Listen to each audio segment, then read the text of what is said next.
Welcome to this afternoon plenary, Slow Design, the impact of mindful design on the quality of public spaces and their communities.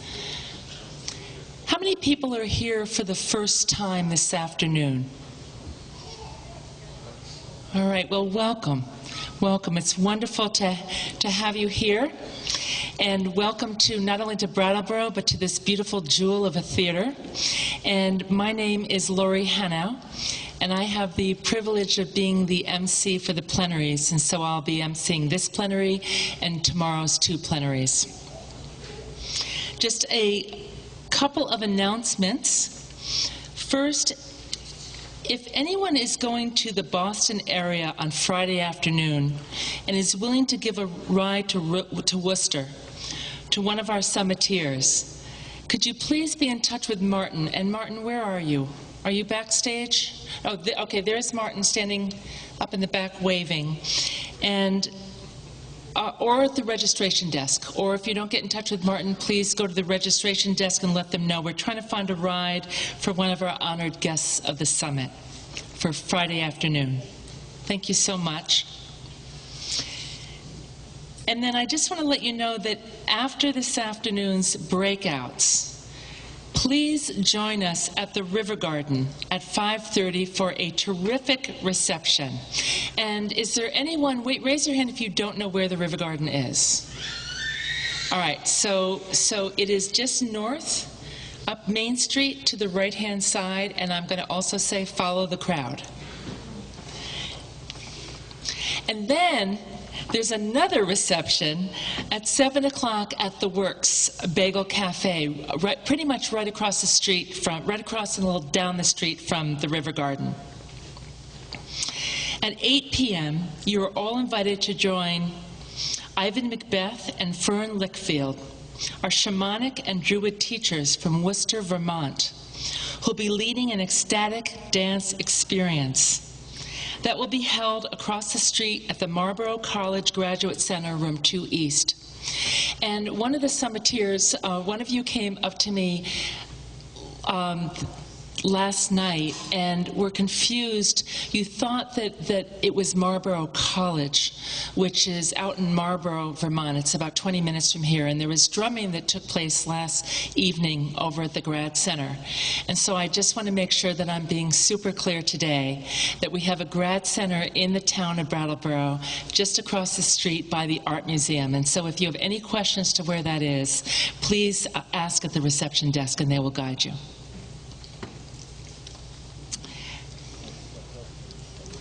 There is also a meeting of the New England Transition Group this evening at 7 at the Center Congregational Church, which any summiteers are welcome to attend, and you'll find this information in your scheduled sheets. And then I just want to give a preview of tomorrow's closing plenary, because this is a plenary that is about all of us. So I have been given the privilege of also moderating that plenary, and we're going to have 4 tracks. We're going to have the track of transition towns, communities, the track of finance and enterprise, inner transformation, and agriculture. So what we're going to do is we're going to have 9 of us that are going to sit up here, along with a couple of musicians, 3 musicians who will also be supporting the synthesis of our time. And together, they'll be speaking about 5 to 7 minutes each and doing their own synthesis of the whole summit. And then we really want to open it up and really harness the collective wisdom of the whole group of us.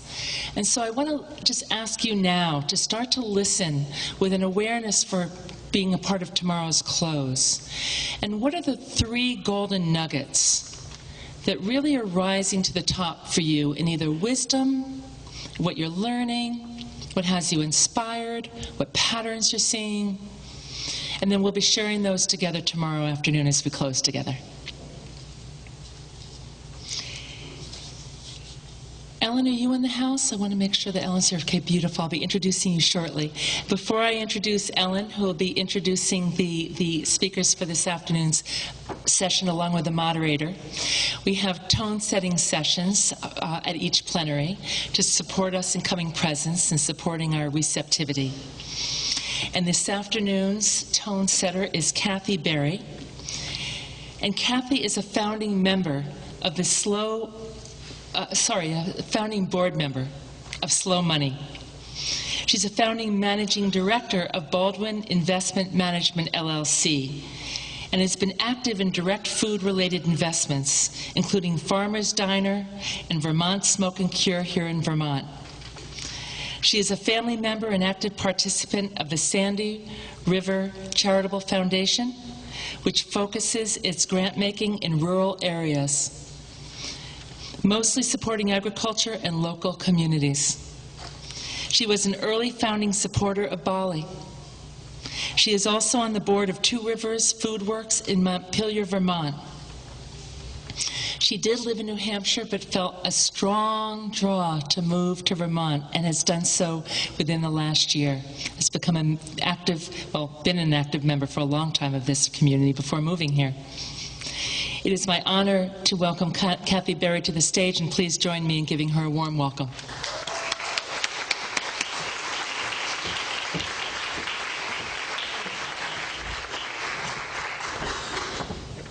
Hi, all. I sort of think of this as tuning. We're going to kind of tune our bodies, because part of slow living is becoming aware. And the first thing we really need to be aware of is our bodies, because if we're not conscious of what we're doing, how can we possibly lead others? And I think all of us in this room are in one way or another leaders. You're all modeling something. And so we have to sort of model our bodies. So everyone had a great lunch. How many of you actually thought about what you ate?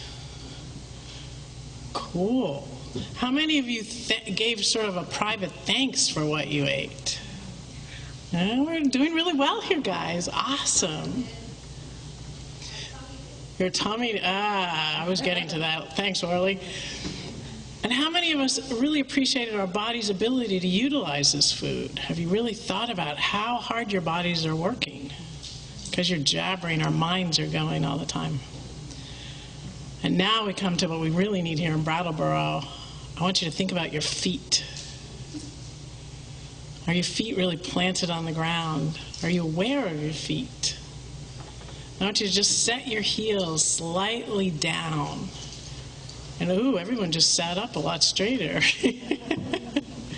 What that action does, we're so much in front, you know, we're like pushing and when we put our heels down, we're stronger. Because now we're really balanced on our feet and we just stood up straight. So now, the other thing I want you to do is now you've got your feet on the ground. I don't want you to stand up right now, but I want you to just ask your bodies to stand up. And I want you to feel what happens with your feet when you're actually conscious of standing up. And then once you're standing up, I want you to just kind of use your feet and raise your hands to kind of lighten our bodies. So everyone, use your feet. Ask your bodies about standing up and just sort of rise. Don't like push. And everyone just kind of rise up. You guys are all graceful. Whoa. And now, ask your arms to rise and think about the back. Think about how the back just goes. And admire, you know, how all the pieces of your body are just kind of moving and you're all there. And now think about your heart. Because our wisdom is really buried in our hearts, not so much in our minds. And now greet the people around you and say, thanks for being here.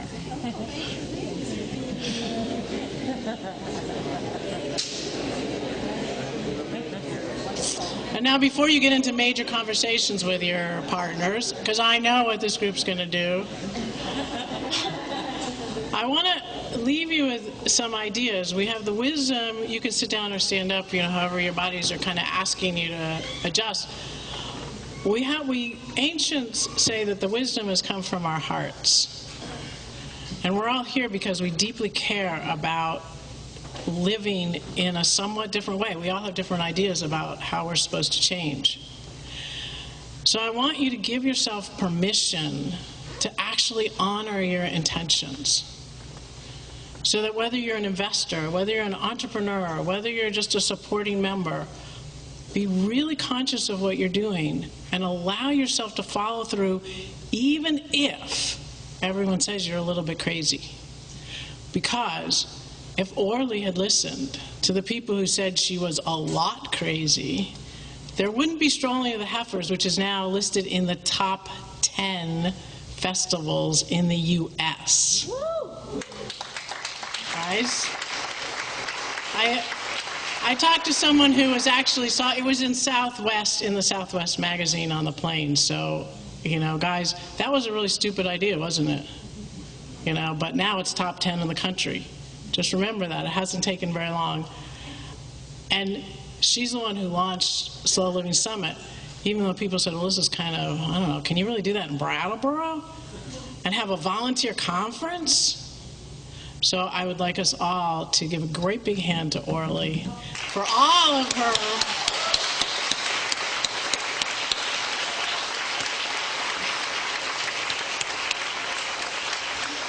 she'll hit me for this later. And enjoy the conference. Welcome to Brattleboro. And remember, be true to your hearts. Thank you.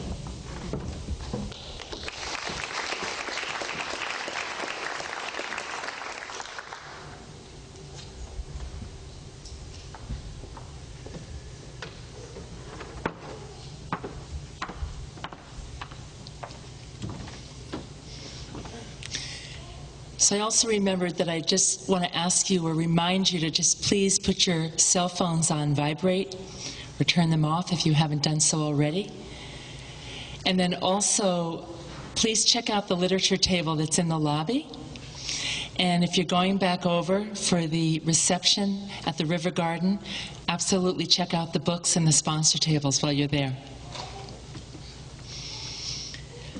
So last night, and how many people were here last night? They're here today. Okay, great. So last night, Ellen introduced Robert and Jonathan. And as I've been doing, I emailed Ellen earlier in the week, and I asked her what she'd like me to say when I introduced her. She sent me back a line, and she said, you know, something about, which I'll get to, about Ellen being, you know, president of Marlboro College, and that she likes to write poetry, to read, and loves to hike with her husband. And for some reason, I just had an instinct last night, and I was curious. And I've had the privilege of knowing Ellen because I'm a faculty member in the MBA program at the Graduate School, Managing for Sustainability. And so I had the privilege of knowing Ellen, but I don't know her well. And I knew some of her background, but I didn't know all of her background. So I want to introduce Ellen again tonight, or this afternoon. From her first job with the Vermont Arts Council to 8 years later making the move to politics and Washington, to become U.S. Senator Patrick Leahy's chief of staff for 10 years, to director of the President's Committee on the Arts and Humanities for the Clinton administration, to working briefly as Hillary Clinton's deputy chief of staff, then as deputy assistant to the president, and advisor to the First Lady on the Millennium, and continuing to work with the President and First Lady for 7 years of the Clinton administration. Ellen moved on to become the first director of the Veterans History Project at the Library of Congress and the president of the Center for Arts and Culture. All of this before the fact that Ellen is in her 10th year as Marlboro's first woman president. Along with that, she's a published poet. Just another gem and jewel, and it just humbles me always, you know, what we can learn about each other when we take a little time. And so it is with distinct honor and respect and joy that I introduce you to Ellen McCulloch-Lovell. Thank you.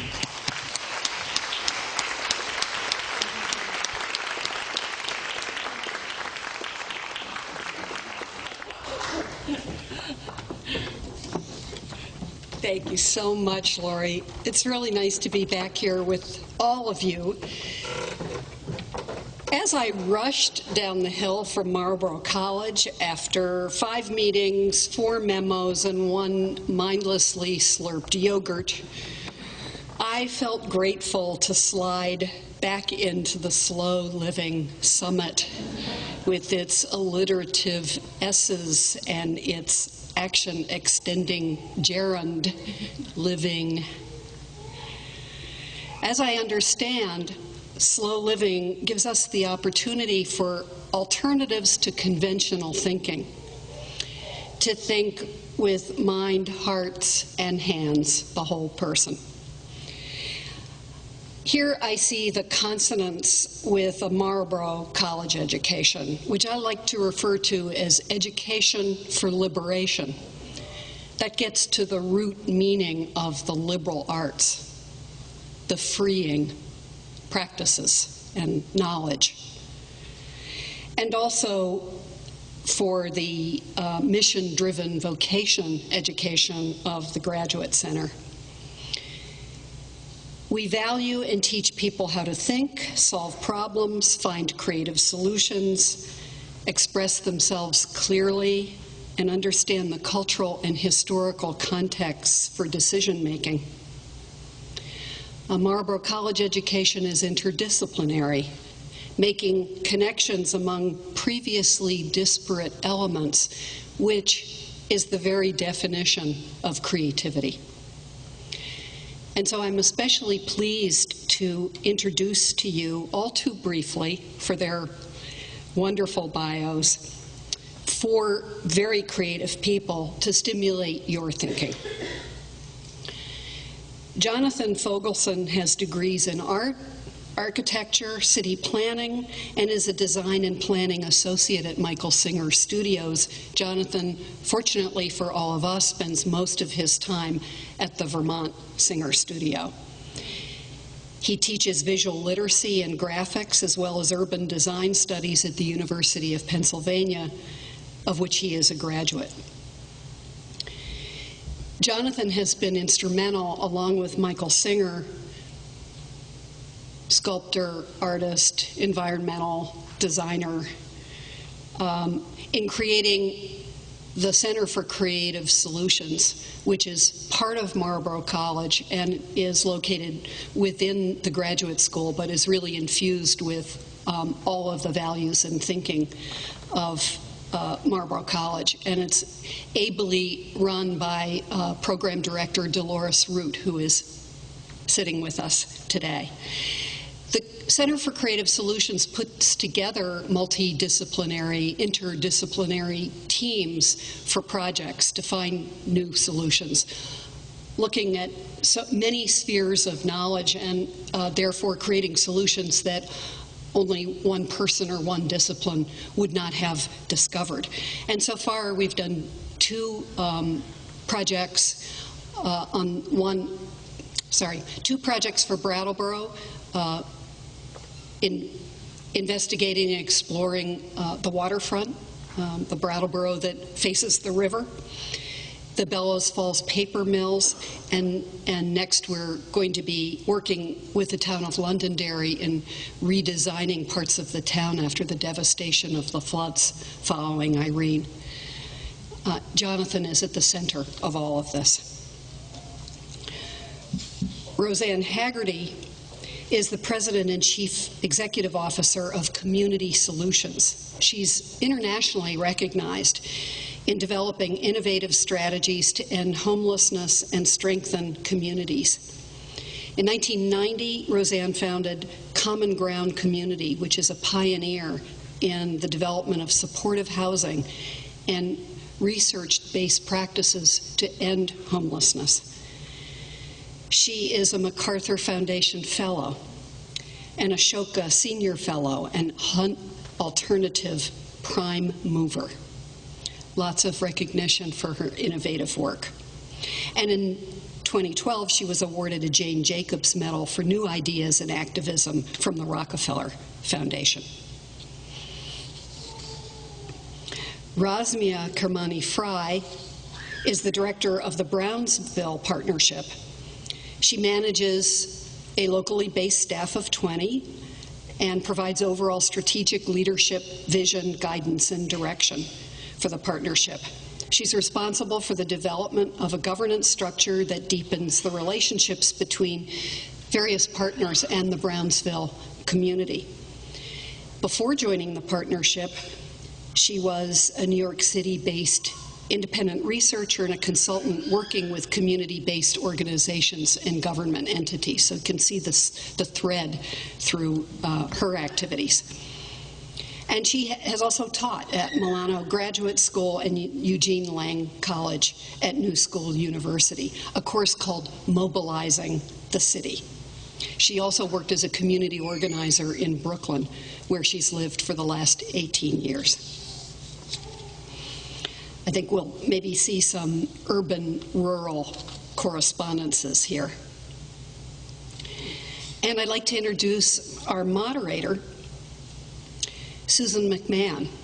Susan also is a very valued partner in the Center for Creative Solutions. She's the Associate Director of the Windham Regional Commission, and we partner with WRC in this region to identify projects that will lend themselves to this interdisciplinary approach where the public imagination of the towns can be mobilized to find the right solutions. Susan at the Windham Regional Commission is responsible for project management, for policy and budget development.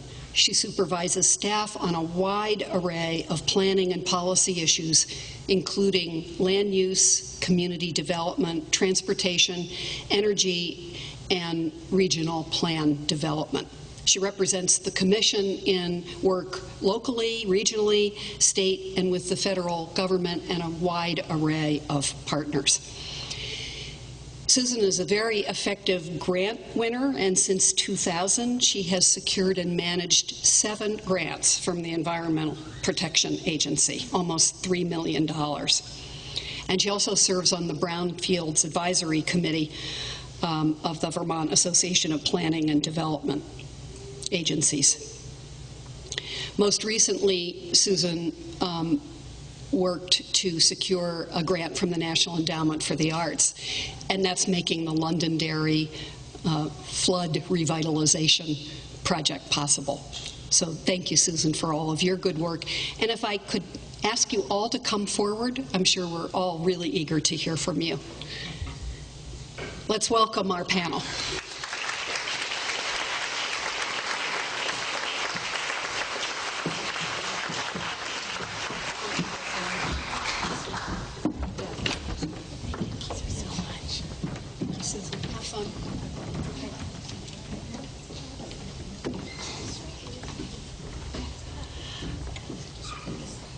Well, good afternoon. I'm Rosanne Haggerty. We figured that this was the most sensible lineup. I'll go first to describe the context of our work at Community Solutions and one of the projects that we are working on as a way of, I think, leading into a larger discussion with all of you about slow living and new models of design and community building.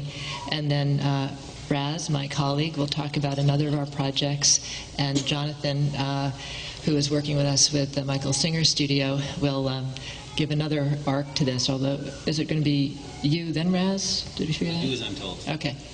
We'll figure it out. It's really a pleasure to be here, and indeed, as Ellen just mentioned, we spend most of our time working in urban settings, but I think the longer we're at these questions about what creates good communities, there is no urban-rural, there's just good communities. And what I'd like to just lay out is a way that our work has evolved to really see a new approach to community development being possible and necessary, and certainly one very much in keeping with the theme of this conference, which is a way of thinking about community development which is rooted in 3 values: the need to unleash the untapped capacity of people and places to work collectively, to achieve shared success using shared resources and a shared understanding of problems, and to focus first perhaps, or in a special way, on the most vulnerable places and people as a way of trying to shift our understanding of how we actually go about creating stronger and more prosperous communities for all. So let me maybe step back a bit and tell you a bit about our journey at Community Solutions and how we've evolved to our sense of what our work really has always been about, but especially needs to be about, and in this moment and going forward in such unusual transition times. We really see our work as rallying communities to solve their own most pressing problems that touch the lives of vulnerable people. And for instance, we go about that, and I'll be illustrating in deeper ways some of the specific work we do. But we work nationally with communities to house their most vulnerable homeless people, those who've been homeless the longest, who are in the most vulnerable health. And we're working to collectively with communities house 100,000 individuals by July of 2014. And we're also working in some of the most challenged communities in the Northeast around really repurposing and sort of calling forth their assets to really change the trajectory of lives that are going off track early, and to really create new models of prosperous communities in some of the least resourced, most neighborhoods of most concentrated poverty. And our evolution to this way of thinking about communities was perhaps an unusual one. As Ellen mentioned, back in 1990, started one not-for-profit organization called Common Ground with the intention and the focus on repurposing vacant buildings, largely old hotels and YMCAs and then vacant land in New York City, to create new sort of vertical communities, if you will, of affordable housing that integrated homeless and low-income working people and jobs and health and then related to the neighborhoods around them. And very effective work in many ways, but we came to see after about, 7 or 8 years that we were still walking past some of the same people who had been homeless in the middle of Manhattan before we built a single apartment building. And as we really pulled that thread and came to question, is this about the buildings? What's not happening here, that people are remaining homeless? We fortunately had a series of prompting incidents that caused us to start talking with people living on the streets directly, and learned that, in fact, there was no system that bridged people from that state of abject poverty back into a place of stability. And sadly, but I think this is probably a theme in a lot of the work we, frankly, collectively need to overcome. At that very time, there were 13 organizations with $11 million in annual contracts providing outreach services to the homeless. And so we, in kind of the social services world, had defined the problem as people need to be given a ride to shelter or need to be kept alive on the street. Let's hand out sandwiches and blankets and see if people need medical attention and a ride to a shelter. When in fact what we came to learn by actually sort of sitting down and talking to people about what their aspirations were is that people wanted a chance to live in a place of their own, and no one was offering that kind of basic solution, actually dealing squarely with the most obvious and basic of people's needs. And so we started questioning, how we came to participate in this sort of thought bubble where, we were, kind of imagining that we, the professionals, had the answers. And it really revolutionized the way we thought about the nature of the problem that we were looking at. And so the more we stepped back, the more we realized that we needed to bet on the people and the places that were really struggling the most to tell us what the problem was and to participate in creating the solution to those dilemmas. And so we ended up 2 years ago creating a new organization, really to kind of squarely face into this new way of thinking about communities as places of actually untapped capacity, and to really pose 2 design questions to ourselves in 2 different directions. One, and frankly, against the question of what is the end game on homelessness? how do we actually approach this issue with the resolve that we can solve this problem and among people who have become homeless, but also how do we think more broadly and creatively and generously about how this problem emerges in the first place. And so the two design questions specifically were, how do we, with communities around the country, create more of a movement than an approach that was individual programs one at a time trying to think about homelessness? How do we create a movement to actually collaborate locally in solving this problem using tools from any sector, public health, business, process improvement? And then on the other side of that question, how do we go to the places that actually produce homelessness in our country? And that might seem like an impossible quest, but in fact, sadly, any of us can follow the data trail and realize that it's the poorest neighborhoods of our country. There's areas of rural poverty, certainly, that are somewhat different than the very deep clusters in urban areas. But you can also look at, for instance, in the state of Vermont, what census tracts, which zip codes in the state do you see the greatest numbers of children going into the child welfare system, or people going into the prison system, or the greatest chronic disease burden? Because those are the very areas, and frankly, those are the very individuals and families that are likely to be known downstream and most vulnerable to homelessness. And so we figured, we need to start taking this on in new ways. And how do we design approaches that actually unleash the capacity of individuals and communities? And so I'm going to tell you basically how we've laid this out, how we've set the stage, our successes thus far, where we're learning, and I hope just lead into a conversation that we'll have this afternoon. So this is basically kind of our driving inspiration, the fact that we know that solutions are out there and things can change. This is a man named Ed Givens, who lived on Skid Row in Los Angeles for 17 years when we met him, and had been written off by the many local social service providers as always drunk, not interested in housing, a real handful. Well, no one had ever offered Ed housing before, and so after 17 years living on one corner, he actually was given a chance to move into a building 4 blocks down, and that's Ed now. And we, after not even 3 years of mobilizing communities around the country through something we're calling the 100,000 Homes campaign, almost 52,000 people like Ed are housed. And this has been the work of thousands of volunteers and agencies working together across institutional lines to basically share the goal of finding and housing people in the same situation as Ed all over our country. And so it's a national movement. We're now working in 195 communities, and we are actually on track to hit that goal by July of 2014. And we would love to get Vermont into this campaign. We've made a special effort to pull into this community of problem solvers, communities in California, Texas, and Florida, and major cities, because that's where homelessness is most clustered in the country. But we do have states, including Colorado, Virginia, North Carolina, Delaware, Georgia, Louisiana, who've joined as states. And so there is that large number of successfully housed people includes many people from areas of rural poverty.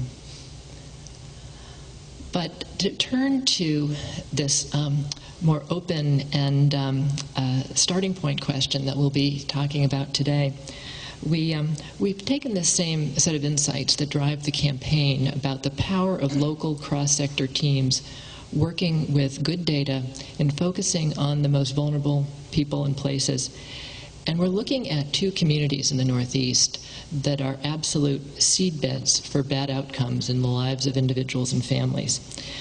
This, I think, is an important slide for all of us to consider as a country. We struggle with the whole question of health care.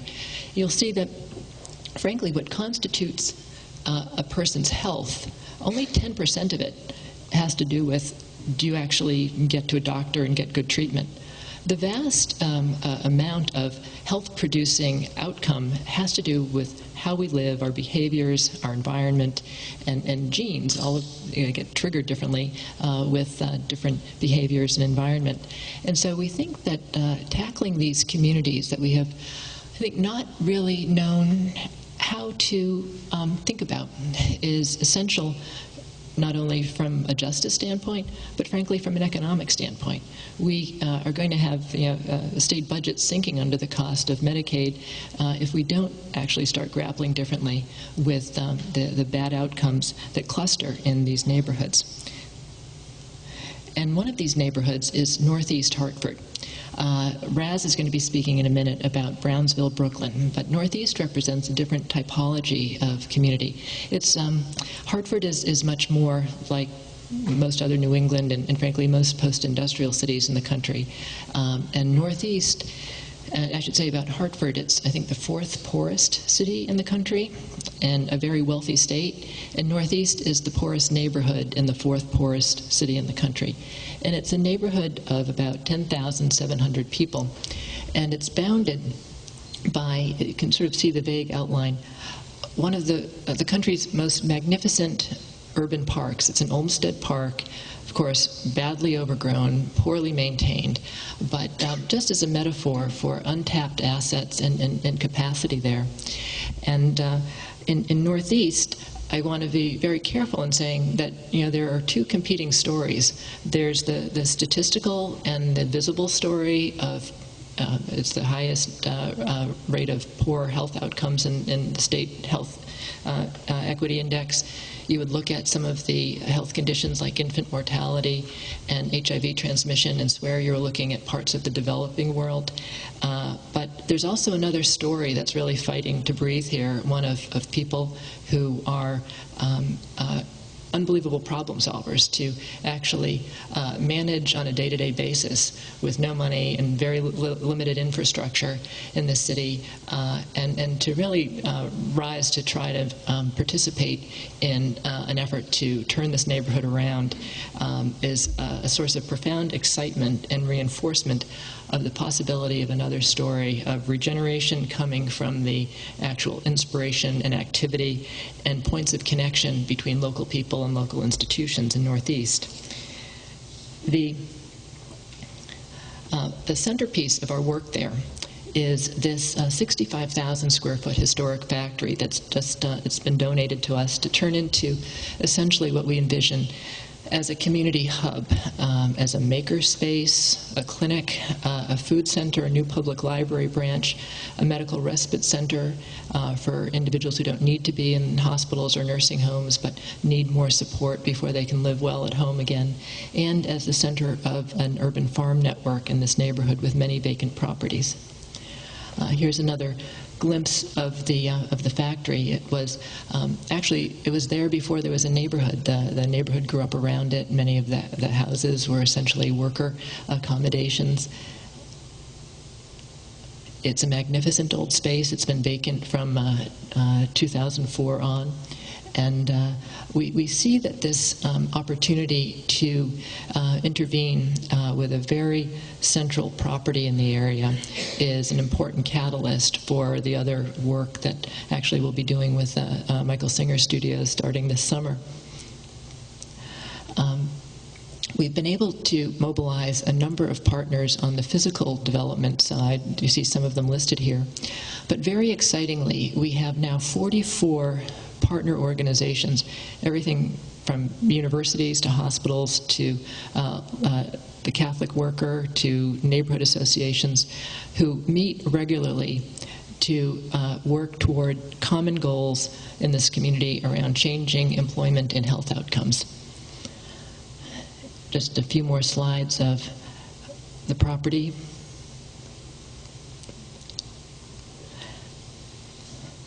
And then I'll also leave you with some images of where we're taking our inspiration from, because we see some of the untapped capacity available to the Northeast neighborhood and communities like it. Our successful ideas, bright spots that we think we can pull from any community in this country or abroad. We have been building our farming work, on the ideas that the whole growing power movement that began in Milwaukee has pioneered in urban areas. We're working as one of our partners with a group in Brooklyn, Greenpoint Manufacturing and Design, which has created space for Gotham Greens, a hydroponic farming operation on the roof of its Brooklyn buildings. And so we're working to have them install a similar facility on the roof of the Swift factory. Greenpoint Manufacturing and Design, simply by creating affordable light manufacturing space in 7 abandoned industrial buildings in Brooklyn, has created over 800 jobs for largely local people in craft-based businesses. We think this is a model that ought to travel to Hartford and any similarly situated city. I don't know if any of you have been following the very exciting work in Cleveland around essentially using the supply chain needs of local institutions to create businesses that help all of those hospitals and universities and other large employers become greener, and also to develop cooperative businesses like the solar panel assembly and maintenance company that employs local people. And then we think we found that in Toronto there are any number of very compelling projects, including this one at Witchwood Barns, which includes a food center called The Stop, an urban farm, artist studios, an event space.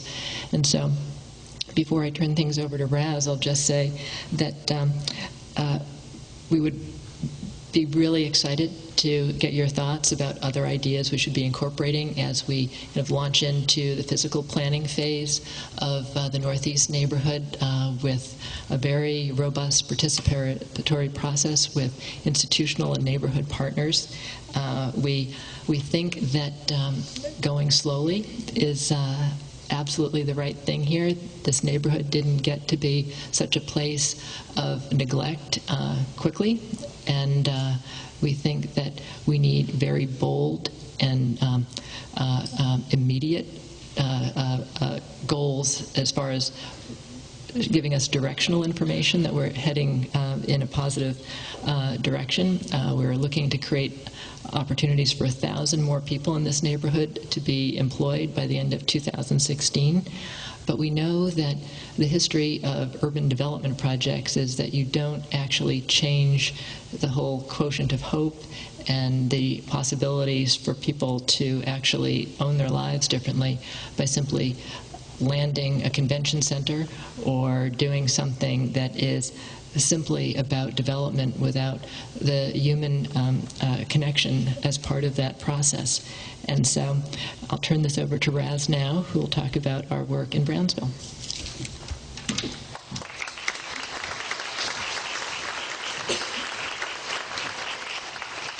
Thanks very much, Roseanne, and good afternoon, everybody.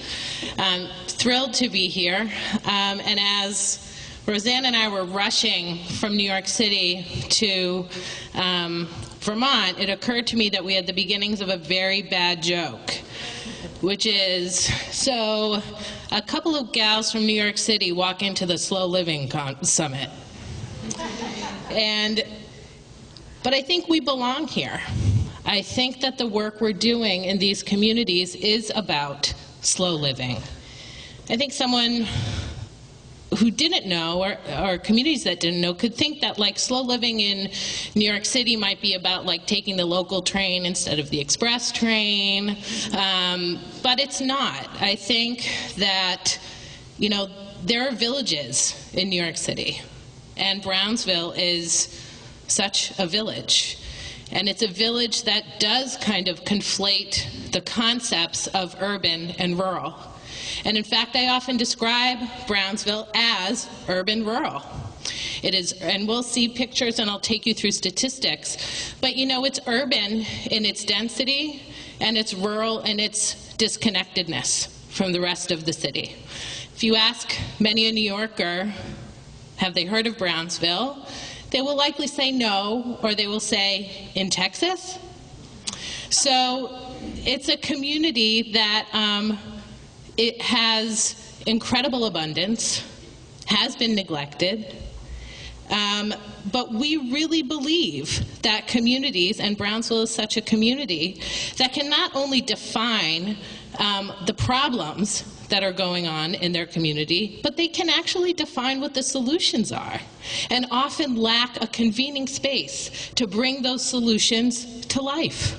So let me show you Brownsville, and I'm going to frame it for you in a narrative that's similar to what Rosanne discussed, which is that there are kind of two narratives in Brownsville. There's the dominant narrative, and we'll talk about that, and there's a new narrative that really is taking shape by the people of Brownsville, working together with us and many other organizations, and part of that is really changing the place. It's active placemaking, changing people's experience of their village. So who are we? So the Brownsville Partnership is a collective impact organization. Well, that's fancy. What we are is that we're a group of organizations and the community working together to help Brownsville become safer, healthier, and more prosperous. That's what we do. And I think early on in our kind of evolution, we realized with the community that we, at the time Common Ground, now Community Solutions, could not be everything to everyone, and we're certainly not good at everything. But there were other organizations and other people who were good at things that the community said they needed. So we said, hey, you are awesome at justice reform. Will you come?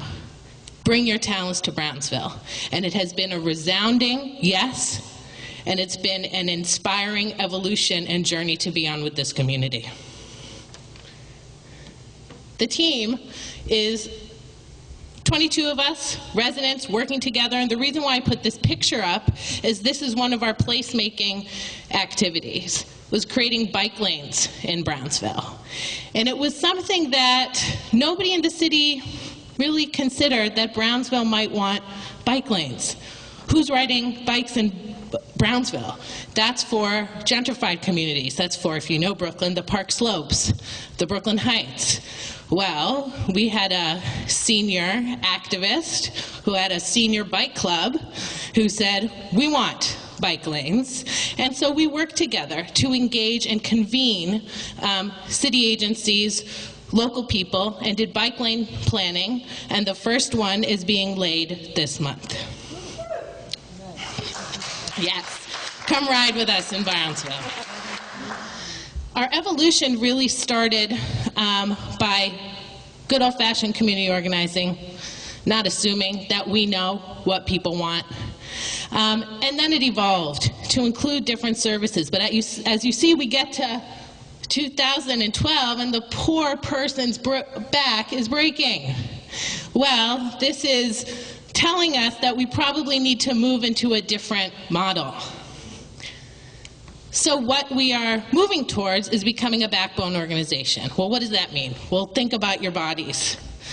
The backbone really supports everything else that's going on, and that's what we are moving into, becoming the organization that really supports the work of these 20 other organizations and the community by telling the story, collecting the data, having a collective goal, and convening the people to move us forward.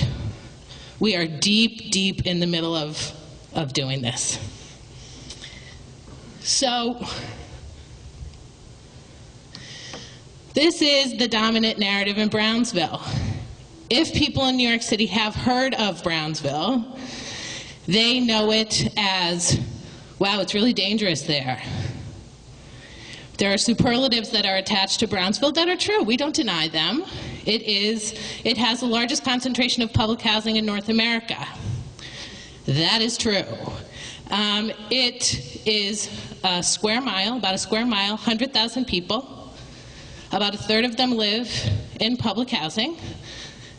And as you can see, the rates of unemployment, the percents of youth that are disconnected from work, 1% are college graduates. Let's just get it all out there. These are the facts. The rate of children in foster care is really high. I've got some more dominant narrative news. 48% are on income supports. Within public housing, the median income is about $9,000 a year. And the violent crime rate is 3 times the city average. So, what else? This certainly cannot be all, and it's not. I'll tell you what the other narrative is. But I just want you to get a sense of what the public hears over and over about this community, and what the community itself hears over and over and over about itself from people who don't live there. The density is pretty intense, as I said. So what's the new narrative? The new narrative, which is as based in facts as the dominant narrative, is that this is a non-transient community. This is not a community where community needs to be created. This is a community of generations. People are born here. They raise their families here. They grow old here. People from Brownsville are not retiring to Boca. They are retiring in place. This is a community that is looking to become age-friendly, looking to become a place that works for all its members. It is a community that has hope, and is a community that wants the same things for its children as any other community. But it has been incredibly neglected. So how do we begin to change this and realize this new narrative in a visual, impactful way? Well, these are some of the ways. On the left, we have a button that says HOPE. It actually says the HOPE Summit. And I'll talk about that a little bit more later, but really it was a 2-day community planning event that did not ask to engage residents, but asked, and residents asked of themselves, what do we want to influence in terms of design? And it's kicking off a year-long community design process.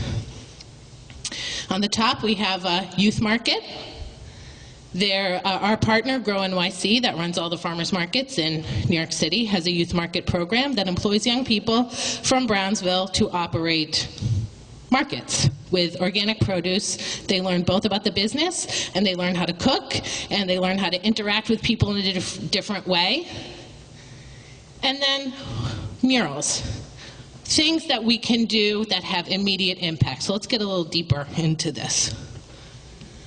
So I think that the new narrative is really about creating visible change with Brownsville. And I was thinking about this, and have been thinking about this for a while, that it breaks down into categories. And the first is intentional placemaking. That's the bike lanes. That's an intentional placemaking project.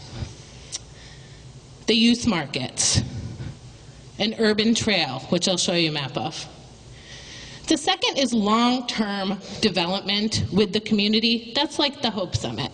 It's like, what do you want to see in the empty lots? The third is kind of quickly and immediately transforming space, what we have been calling visual interruptions. Banners, murals, a walking group that by virtue of it's 140 people strong, seniors, by virtue of walking through Brownsville's unsafe spaces where people really feel unsafe en masse, they've made it safer. And that is the placemaking as positive deviant. It's a health program that's become a placemaking program. Great, right? And then the community hub, which is something that Rosanne alluded to, and we'll look a little closer into that as well.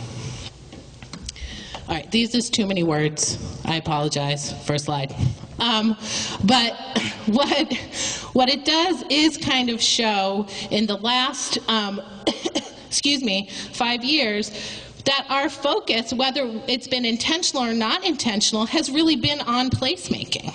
And when you kind of categorize the activity that we're doing, the community talks about the activity that they're doing, all of it has an element of placemaking. So I want to talk about this corner in Brownsville. This is intentional placemaking. This is the corner of Rockaway and Livonia in Brownsville, which, according to the police, so according to the dominant narrative and the new narrative, is like the most dangerous corner in Brownsville. The most shootings, the most drug dealing, it's dangerous. Well, our intention then, with the community, talking with the community, is we got to put one of those youth markets there. That will change the way people interact with their own space. It will change the way neighbors interact with each other. It is right adjacent to the subway station. People will come out from work and buy their vegetables, and well, wouldn't you know it, it became the highest grossing youth market in New York City. So we think we're onto something. This, and I have like lots of these, so feel free to come and see me and you can have one. By virtue of even making this map, which you're intentionally not seeing all of because I want you to see how gorgeous it is, just having this map, illustrating this map, which is a historical map of Brownsville, changes the place. For the many, many people who have lived in Brownsville their whole life, they could take you to any corner and tell you a story, tell you what it used to be like, tell you that on Belmont Avenue there were fresh fruit carts up and down. It's now pretty abandoned. But by showing that on the map, you're saying, we hear you. We hear the story of this village, and it's important, and it's still there. That's what this map represents. So one of our biggest bets to create placemaking and change was this Hope Summit. It was over a 2-day period. Over 300 people attended, mostly community members, but importantly, city agencies, other decision makers. Local politicians were invited to the Friday night kickoff so they could talk about what they wanted to talk about. They were not invited to speak on Saturday. Saturday was about the community getting to work with big maps and big questions, and they could roll up their sleeves and get involved if they wanted to. But what this did was really provide the community with a mirror onto itself. This is what we want. These are the changes we want to see. So over the course of the year, we're having small, what we're calling Hope in summits. So it could be Hope in parks and open spaces. And that's based on the prioritization that came out of the Hope Summit. So they're not just meetings. They're meetings in action. If we get together and talk about hope in open parks and open spaces, what we did when we had that meeting was we did a park audit. And what are we going to do with that? The next meeting will be about calling decision makers to that meeting and the community saying we did an audit and this is what we found. So the new narrative also, like the Swift Factory, is about a community hub, a third space, a space in Brownsville for entrepreneurship, for gathering, for joy and laughter, but also for problem solving. And it's a place that people shouldn't point to and say, oh yeah, that's where all the people who like their lives are totally messed up, that's where they go. No, this is where everyone goes. And I should say it's named after our champion, Greg Jackson, without whom I don't know that we could be in Brownsville. He was born and raised in Brownsville, raised 9 kids in Brownsville, played for the NBA for a minute, was a point guard in all ways, played for the Knicks and the Phoenix Suns, and one of my favorite stories is that he used to suit up in Brownsville, take the train to the Garden, play his game, come on home.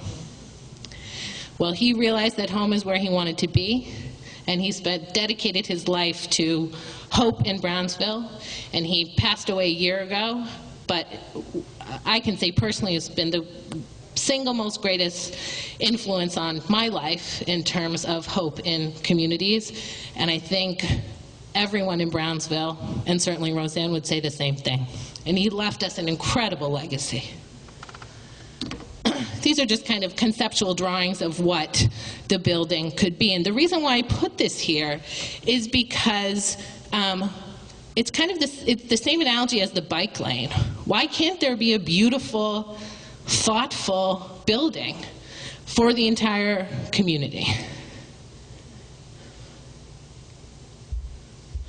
And this is really what the hub is. In Brownsville, there's a lot of turf situations going on. Kids from Howard houses can't go to the Van Dyke Community Center because they can't cross the street. This is that neutral space. It belongs to the community. It doesn't belong to a particular development, so it can bring everyone together.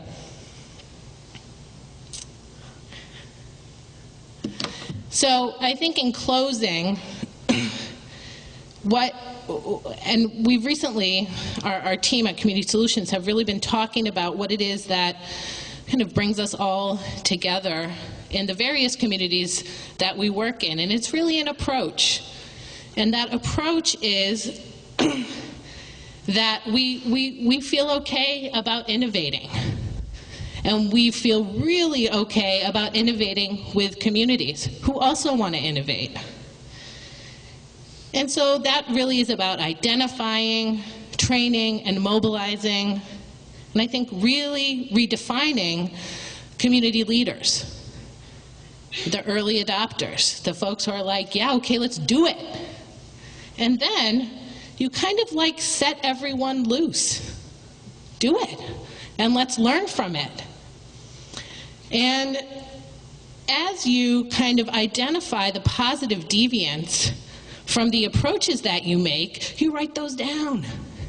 And you figure it out, and you can probably do it again somewhere else. And I think something that is become kind of our mantra is that then you ignore the laggards. The folks who are not part of the early adopters, they're not part of the early majority who will say, okay, they did it, we're going to do it too. They're not part of the late majority who's like, all right, we're doing it. The laggards can be the people who say, yeah, but we're not supposed to. Yeah, but the rules say that we can't. Those people are just going to have to like cling to their rules as their community around them is growing and changing at a pace that is appropriate for them. Thank you.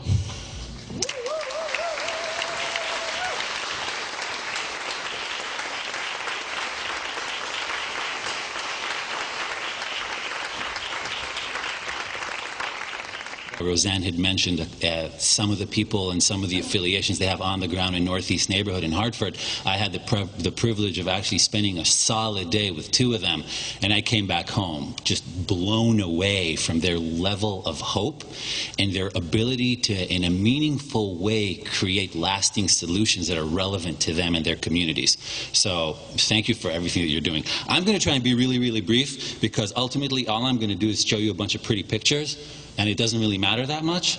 And I think that the conversation that we're going to have later, it will hopefully bring it back to the real content. Michael Singer was a young artist in New York City in the tender age of 29, had a one-man show at the Guggenheim, and fortunately was wise enough to realize that it's all downhill from there if he stays in the same game. Right? I mean, what are you going to do at 35 if you had your big shtick at 29, right? So he ran off to the woods in Vermont.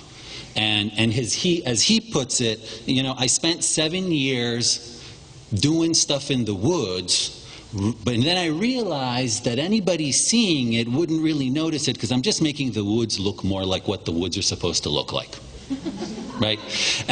In that process, however, he learned how to look at places in a meaningful way. I'm going to go very, very quickly through 4 extremely different projects. The first 2 are more so Michael as an artist and collaborative designer, and the other 2 are more so Michael through his collaborative studio, what has grown out of his fine art practice.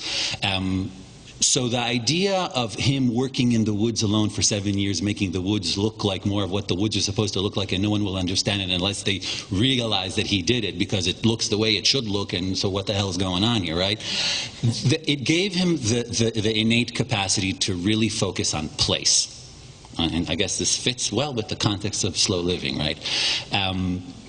So when he became, you know, a fancy schmancy artist that was invited to come and do projects and whatnot, he would do things like this that don't necessarily scream art when you look at it. He was invited by the city of Grand Rapids, Michigan, to select a spot to do a public art piece.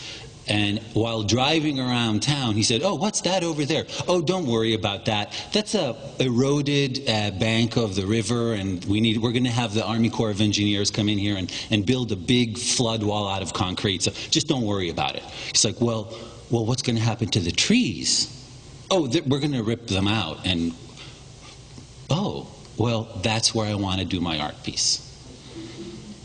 And together with an engineer, and this was one of Michael's earlier collaborations in an interdisciplinary context, together with an engineer, he realized that if you actually build a softer edge that through structure can support living matter and plant life, he was able to prove that you're actually able to produce a more effective flood wall.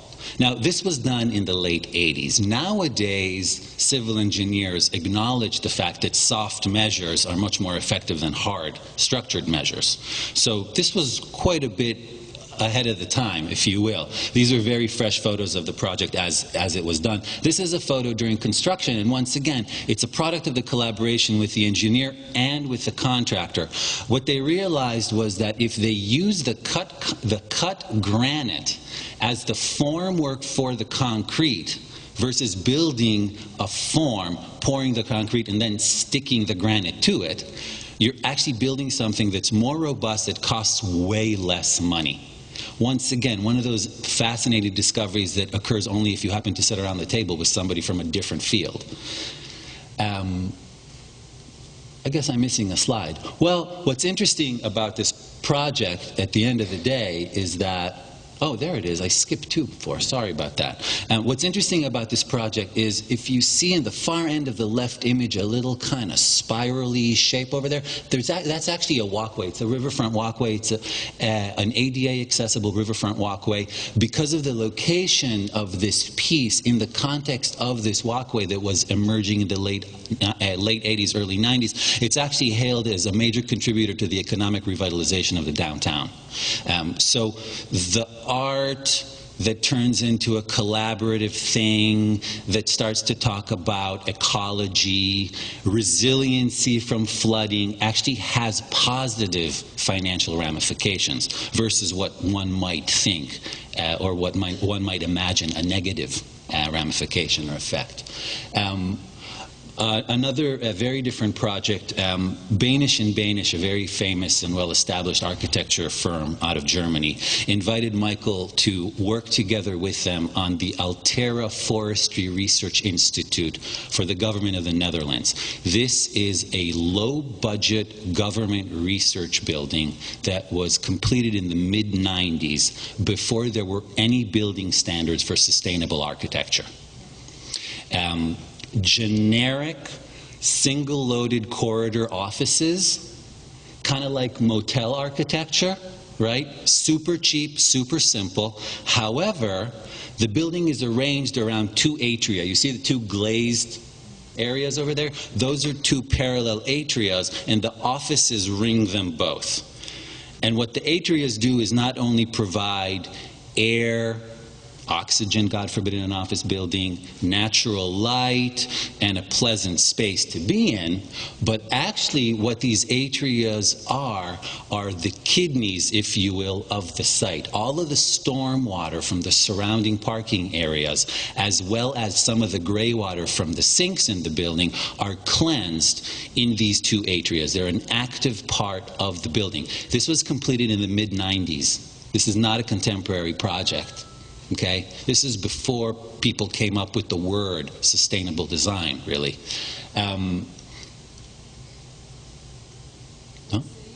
It's in Wageningen in the Netherlands, and I'm probably completely butchering the pronunciation. I apologize. And this is one of the details within the space. That was an example of the artist, if you will, being... Wow, this thing works awesome. Sorry, I'm kind of bad at this. I'm a bad driver. This is an example, if you will, of a different way to collaborate as an artist with a team of professionals. Michael was invited by an architect to work together with him to create something meaningful, and he was a core part of the team. But the two previous these two projects, even more so the previous one, are this hinge where the artist transforms from working in the public realm, perhaps, in a meaningful way, to actually thinking about things in a systematic manner. So a flood wall, ecology, cleansing of water, these things talk about systems in a meaningful way, and that begins to affect infrastructure, even in very dense urban locations, in a meaningful way. Queens Plaza. This is where the 59th Street Bridge lands in Queens. This is where the Long Island Expressway ends. There are about 7 elevated train lines here and several underground ones. A rat's nest of water lines, electrical lines, sewer lines. It's just a disaster, right? Michael was part of the core team together with Margie Ruddick, landscape architecture out of Philadelphia, and at the time Michael Sorkin, urban designer out of New York City. Michael Singer was, as quote-unquote public artist, part of the team, and the idea was to create a haven in the middle of this mess. I'm going to go backwards in time again. Okay, so from this to that, right?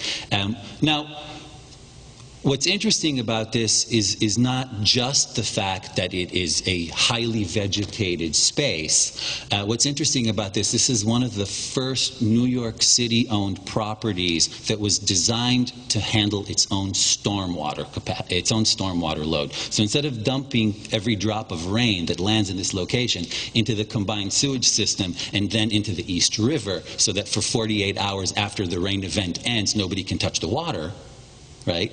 This site handles its own stormwater through the constructed wetland, which is the green strip along the left side and upper side of the image. The artist's place in this project is not just in the overall design, but is in the creation of quote-unquote public art. In this specific case, the custom pavers and bench elements that you see. Not only are they appealing, should that be to your liking, which is completely subjective, of course, but what they actually do is, through their texturing, they are an active and integrated part of the stormwater management system. And what happens is that the initial cleansing of the water, the sedimentation phase of the stormwater, occurs as it flows along these pavers. And all of the dirt that you see in the cracks between these pavers and the dirt that you see embedded within the texture, kind of like here on the bottom right paver, that is the dirt that these pavers are aiming to capture. They are this horizontal filter, if you will, that the water flows along to give it its initial cleansing before it ends up in the constructed wetland. Otherwise, all of this sedimentation would overwhelm the plant life in there. So the artist deals with infrastructure in an immediate and meaningful way on multiple scales. A little side note of those two previous team members that I mentioned, Michael Singer actually ended up being the only original team member to not get fired and see the project through completion.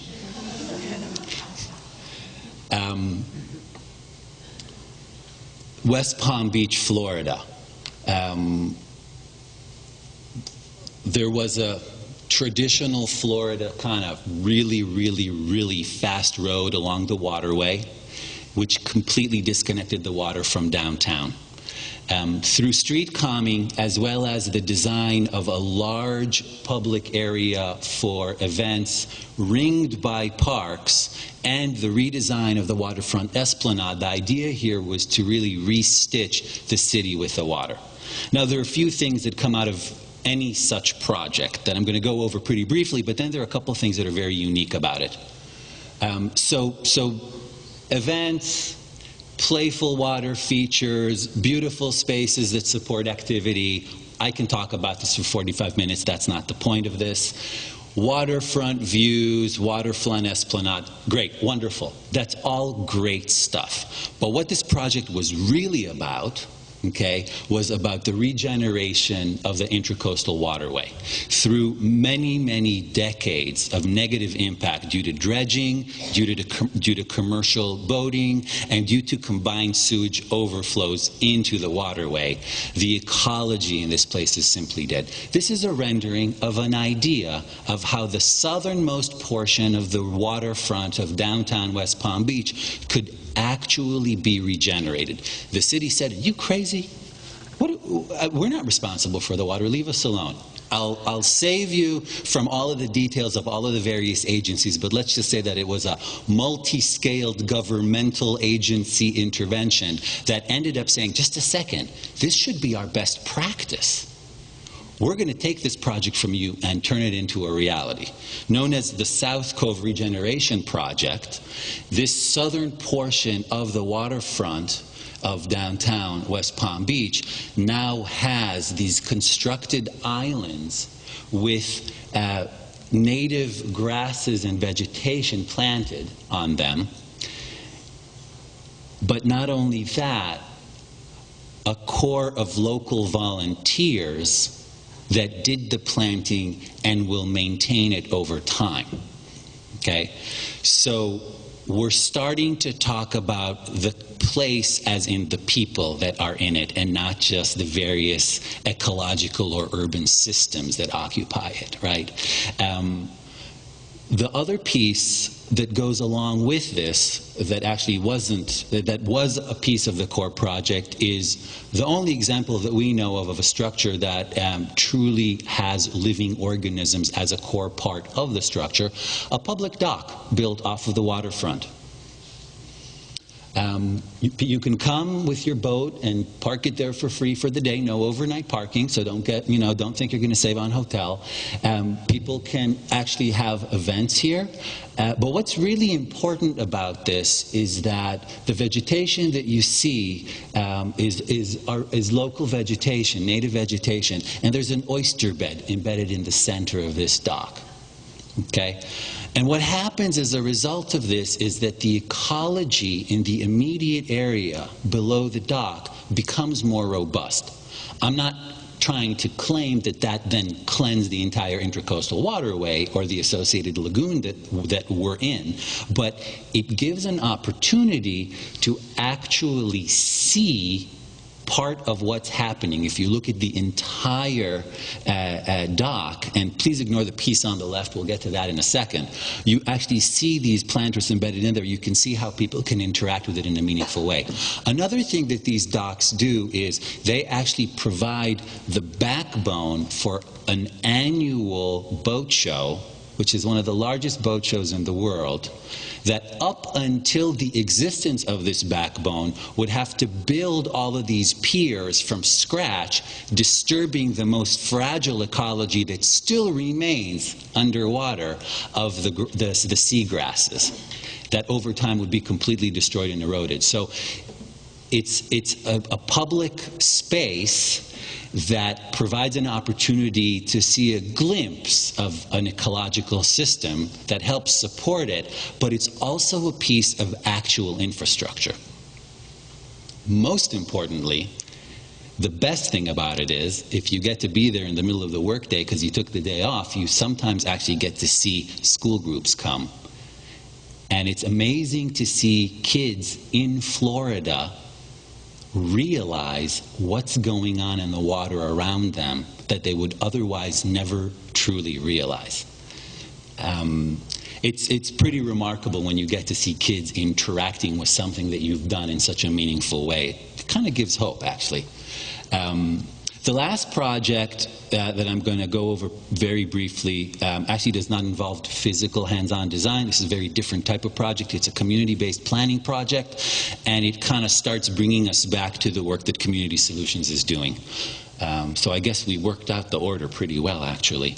At Lighthouse Point, on the southern tip of the family island of Eleuthera in the Commonwealth of the Bahamas, that's the lighthouse, and this is kind of the tip of the island. To the left is the Caribbean Sea. To the right is the Atlantic Ocean. Sometimes my job is really awesome. A bunch of homeowners, yes, actually hired us to present to the government of the Bahamas an alternative development scheme to one that was on the books to occur that would have completely destroyed this place.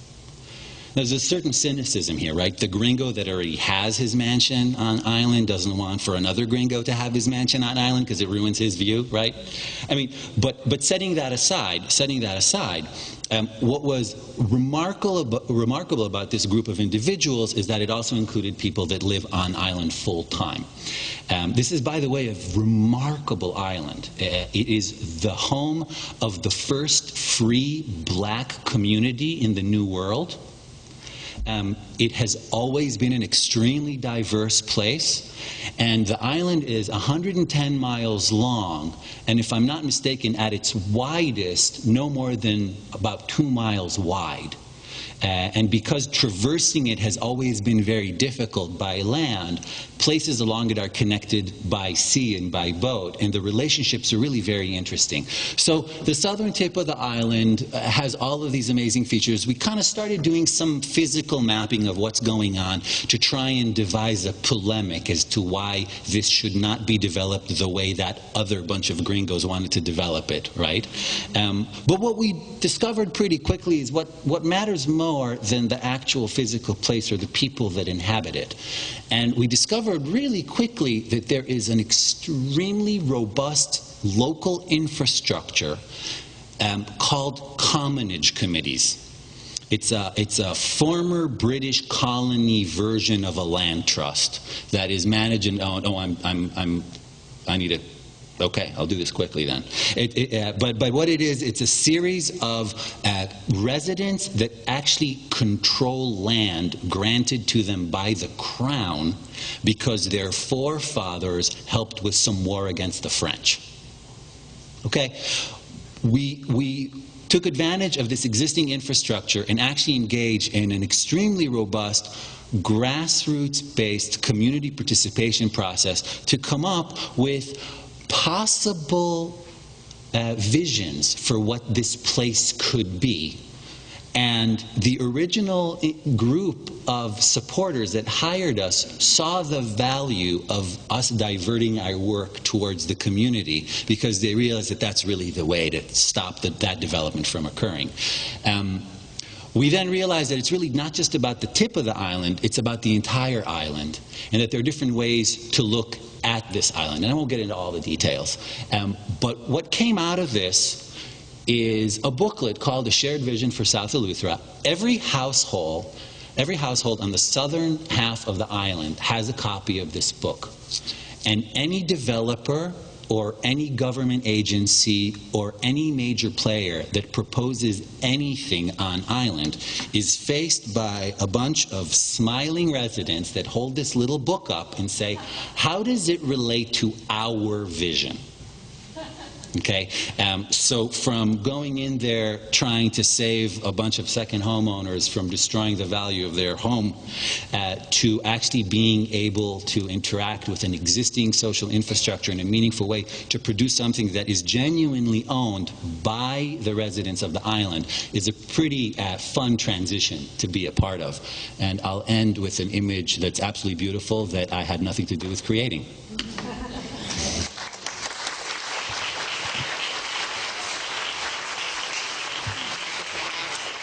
Can you hear me?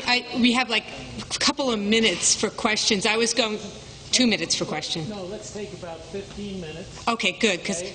And then instead of a half-hour break, we'll make it a 20-minute break. Thank you. We'll start the break house just a little bit late, so we'll all catch up. Thank you so much. Because Slow living. as moderator, I took my responsibility when I realized how interesting their presentations were, not to try to cut them, but Jonathan's a friend, so I can cut him, because I know he can go on forever and ever and ever. So I'm going to just try to get them talking, and then I really want to hear from you all and have you ask them questions, because you've got some real strong talent in the room with you today. I ought to be on stage with them. So let's use the project in Connecticut, since this is where your practices will both come together. How will you all envision working with the artist, and how? So that's the artist Michael Singer's studio. I know he brings other people into his studio as well. Sometimes even lets me in the door. But and then Jonathan, how do you see you work? How does the work of Michael Singer envision pulling in the needs of the community? So. Well, in Northeast, Michael Singer Studios will be leading a whole community planning process that will look at, frankly, all of the vacant land and all of the underutilized physical assets in the community, especially some of the infrastructure possibilities. How can we make this a green community, and look at the stormwater separation opportunities, new investments in alternative energy, ways to activate the park, all of these things that frankly could be vehicles for larger transformations in the community, and potentially have a funding model behind them. Like every community, Hartford is having to separate its stormwater now. If we can actually tap that process to create a different vision physically for the community, create jobs, promote health.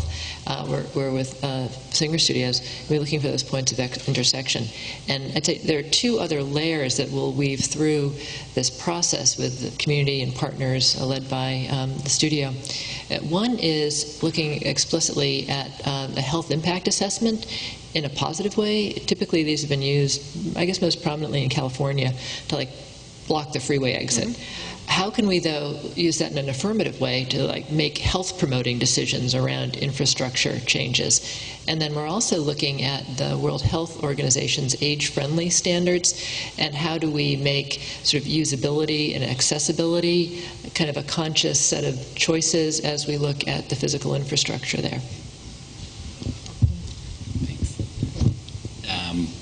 I think one of the things that's important to emphasize is that what we try to do in the studio under Michael's leadership really is to not take the typical approach.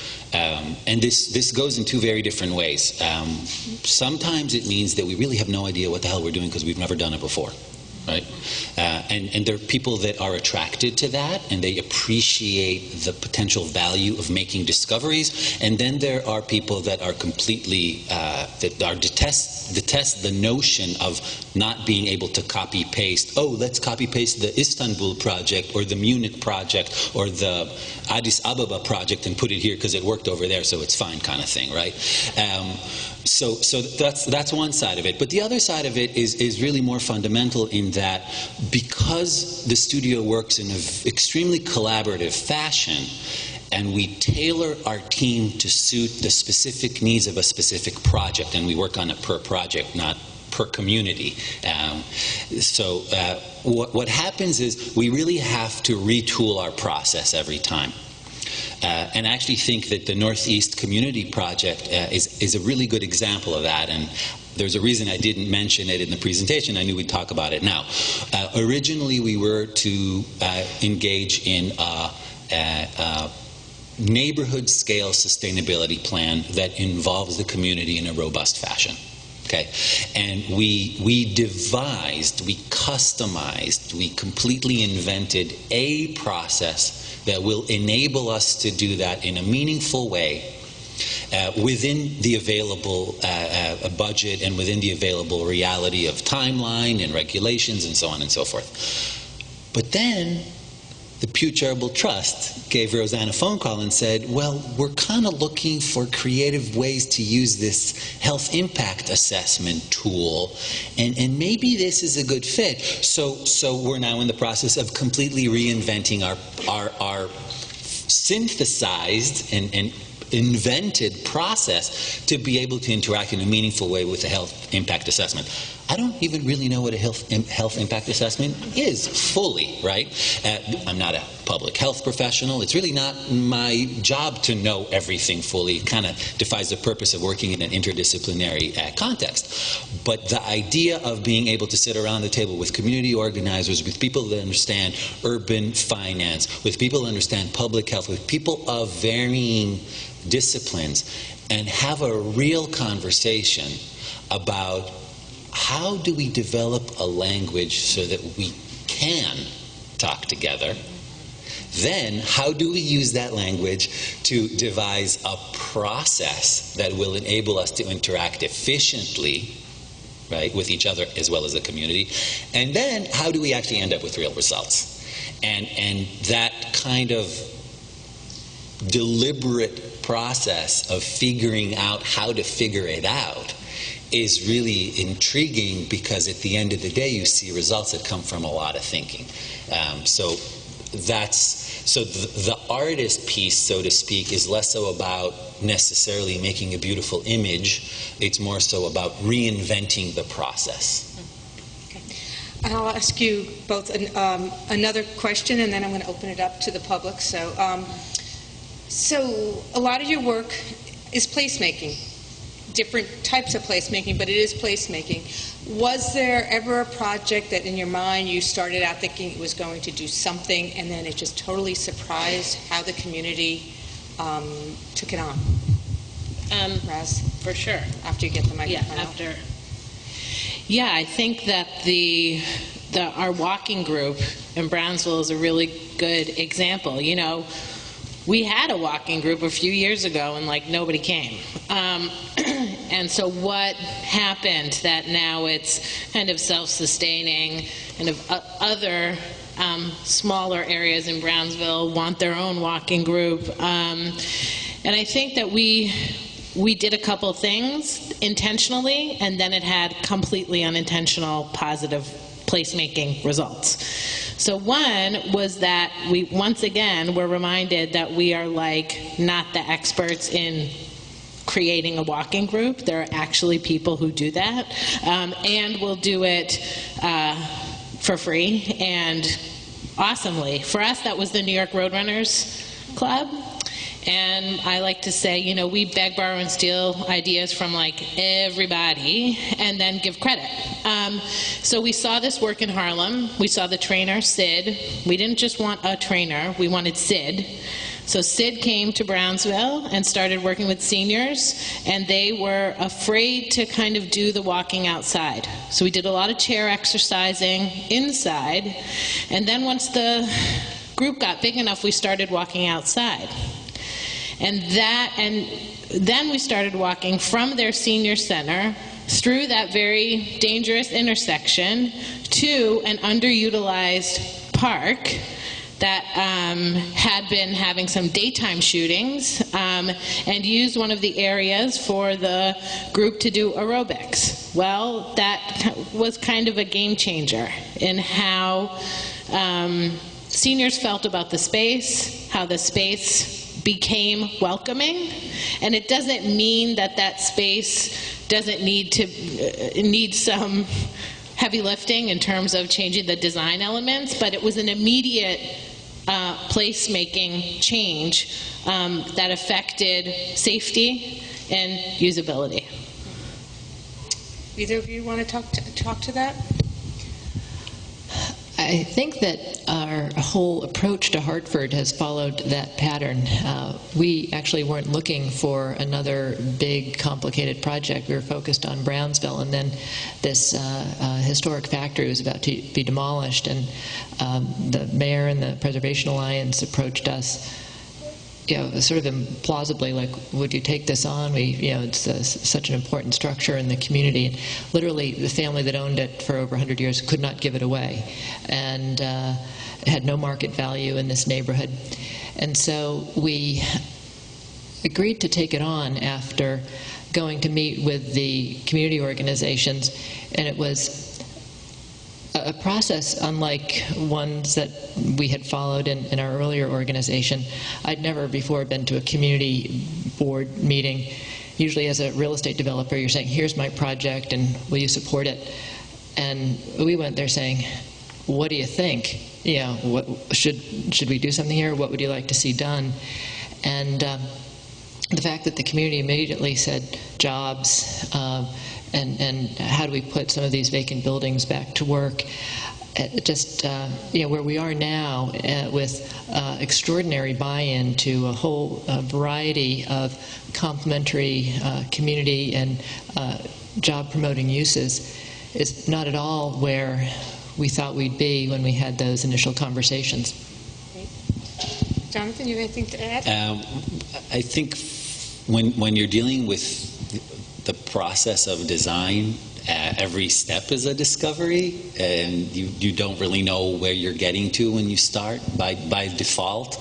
And it doesn't matter if it's a community involved planning process. It's kind of that type of process anyway. So I never know what's just beyond my nose. I know. Okay, so does anyone have any questions for our panel? All the way in the back, is that you, Dina? Oh, hi, Dina. Thank you. So I have a question about the Brownsville project. Sure. And what I realized that a lot of the housing is public housing where the rents are controlled. But for the housing that's not rent controlled, how do you, once you revitalize a community, how do you keep the housing within the people who started in that community? Because I know that housing in New York is very tight, and the areas tend to get gentrified. People with more money move in, and then the people who are originally there have nowhere to go. So how do you address those issues? That's a great question. I think that the million-dollar question about the big bad G word is, how do you gentrify, or to not use that word, how do you make a community livable and economically viable and sustainable and beautiful without displacing people?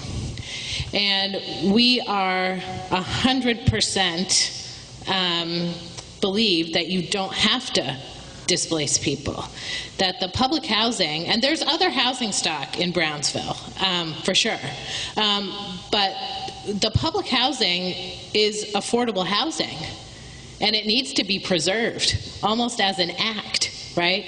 What is a preservation model for public housing? And in addition to that, there is so much land on that public housing, on all the public housing sites that are unused. So what does kind of responsible development look like on that property that keeps people in their homes, provides opportunity for them to move into a mixed income development that is in their community, so they also don't have to leave to move up, right? They can move up and stay in their community, and then economically develop the area so that it truly is kind of a village that is economically sustainable. And that can mean, for sure, that it draws people from other communities in. It attracts people in because you want that. But it doesn't necessarily have to mean that people have to leave for it to be better. So I think it is about preserving public housing. It's about developing mixed income housing, which is good for everyone. And I think gentrification can do, excuse me, kind of like gentrification in other neighborhoods in Brooklyn particularly, can do two things to Brownsville. It can make Brownsville say and feel even more neglected and even more rural, if you will. It can also make Brownsville say, like with the bike lines, hey, we want that. And just because you put that here doesn't mean we're gentrifying in terms of the bad G word, but it means that we're getting what we need where we live, and we can stay here and enjoy it. I think it's about responsible, conscious development. Roseanne, I don't know if you have anything. One of the things that we've been particularly focused on, to build on Raz's comment, is creating an alternative to the Hope 6 model. Like, there seems to be one idea about public housing in the country, which is to knock it down and replace it with tidy mixed-income villages. And that's not what we want for Brownsville. That's not what the country needs. We think we need really bold models that preserve and improve the opportunities for public housing residents to be part of a social mobility story that's not about losing their housing as the quality of the housing in neighborhoods improve.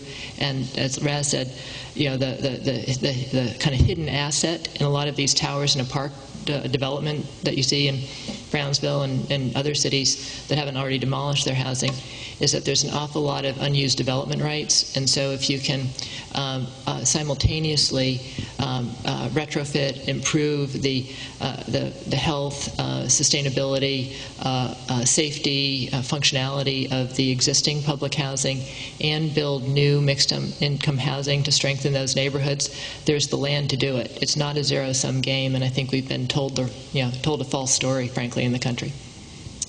Okay. Do we have time for one more question, or no? It would have to be 1 minute, literally. Okay. Well, we'll be, oops, just quick, your 1 minute quick question? I have to really quick story. Oh, okay. Probably not, but I was wondering along the days that you might do it. Sure. If not, we can stay for a few minutes afterwards and talk to you during the break. So following up on that, in the totally inspiring planning and visioning and design that all three of you were involved with, how are you supporting the interaction, the people's ability to make a livelihood from the landscape, from our own habitat, which pretty much is human history, but now we divvy it up. Certain people get to shape things and other people don't. Some people can make a living off of property and others can't. So I'm just curious how you might see that unfolding, or if you're already supporting people's ability to make a living right there. If they don't have a garage, somewhere else. If they don't have a backyard to grow radishes, where can they? Whatever inspirations you're working with. I'd appreciate hearing it. Yeah, why don't, I'm sure there's a lot to talk about urban agriculture, but why don't we have a little bit of I know you mean more than that, but I'm just trying to close this off because I think people need to go on. Yeah. So why don't we just talk about it up here for a little while afterwards? Does that sound good? Sounds great. Sure. Thanks. Okay. Yeah, no, thank you so much, because we want to honor the group, and thank you. This is amazing. It's so hard to stop. Another amazing plenary. Thank you all very, very much. And then I also want to suggest, actually this is Geraldine's brilliant suggestion, that if you have any questions and you cannot access everyone today, that you write them on the pad that is out in the lobby. That's one of the things the paper is there for. And so, you know, write your questions down, and we'll make sure that they get to you.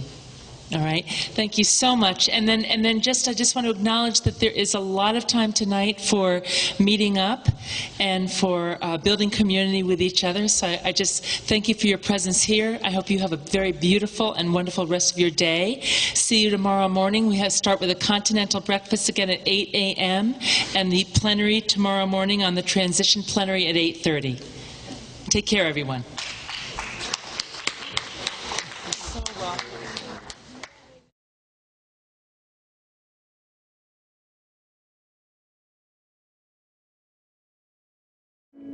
Thank you.